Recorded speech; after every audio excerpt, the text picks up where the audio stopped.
আসসালামু আলাইকুম, কেমন আছেন সবাই? আমি তো আল্লাহর রহমতে ভালো আছি।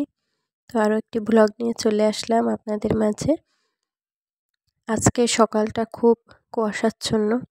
যদিও এখন অতটা শীত পড়ে না, কিন্তু অনেক বেশি কুয়াশা পড়ে সকালবেলা। মনে হয় কেমন যেন শীত পড়বে, কিন্তু আসলে অতটা শীত পড়ে না। আপনাদের কার এলাকায় কেমন শীত পড়ে জানাবেন। সকালে উঠে ফ্রিজ থেকে মাছ বের করে ভিজিয়ে দিয়েছিলাম। যেহেতু আজকে অনেক ব্যস্ত একটা দিন, অফিস আছে, এজন্য দ্রুত সকালবেলা রান্না করে যাব। আর এজন্য সকালেই সব কিছু রেডি করে নিয়েছি।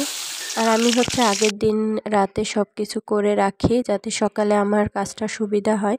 বিশেষ করে মশলাগুলো বেটে রেখে দিই, আর কোনো ভারী কুটাকাটা থাকলে সেগুলো করে রেখে দিই। আর পরের দিন সকালে শুধু রান্না করি।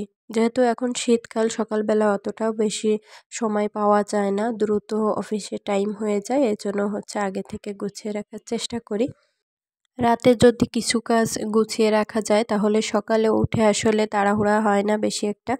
বিশেষ করে মশলার ঝামেলাটা থাকে না, তখন দ্রুত রান্না করা যায়।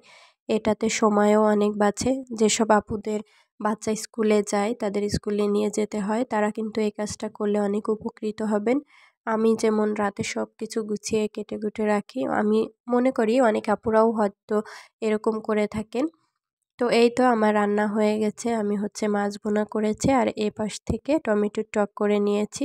আর আজকের ব্লগটা বৃহস্পতিবারের ব্লগ। আমি আসলে রেগুলার ব্লগ আপলোড দেওয়ার চেষ্টা করব ইনশাল্লাহ, যেহেতু প্রথম একটু সময়ের সাথে পেরে উঠি না। তো এর মধ্যে আমি অফিসে চলে আসলাম। তো আমি অফিস শেষ করে প্রথমেই যে কাজটা করি সেটা ঘরে এসে হাত মুখ ধুয়ে বাবুকে একটু সময় দিয়ে আমি আমার মুরগিগুলো দেখতে চলে আসি। হাঁস মুরগি পালন করতে আমার অনেক বেশি ভালো লাগে। তো সময়ের জন্য সব কিছু পালতে পারি না, কিন্তু যেটুকু পারি আর কি, খুব ভালো লাগে। এই যে দেখতে পাচ্ছেন, এখানে আমি কিছু ব্রয়লার মুরগি পেলেছি।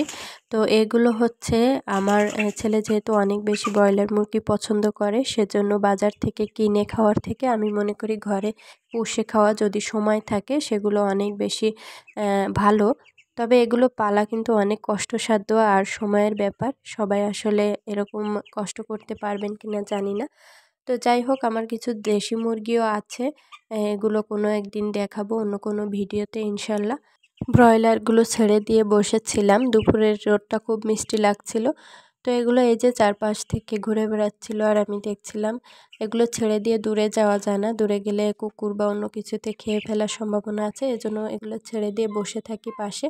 এই যে দেখতে পাচ্ছেন, এগুলো কেমন পোষ মেনে গেছে। আজকের ব্লগটি কেমন লাগলো জানাবেন। আবার অন্য কোনো ব্লগে ইনশাল্লাহ আবারও কথা হবে। তো সবাই অনেক বেশি ভালো থাকবেন। আল্লাহ হাফেজ সবাইকে।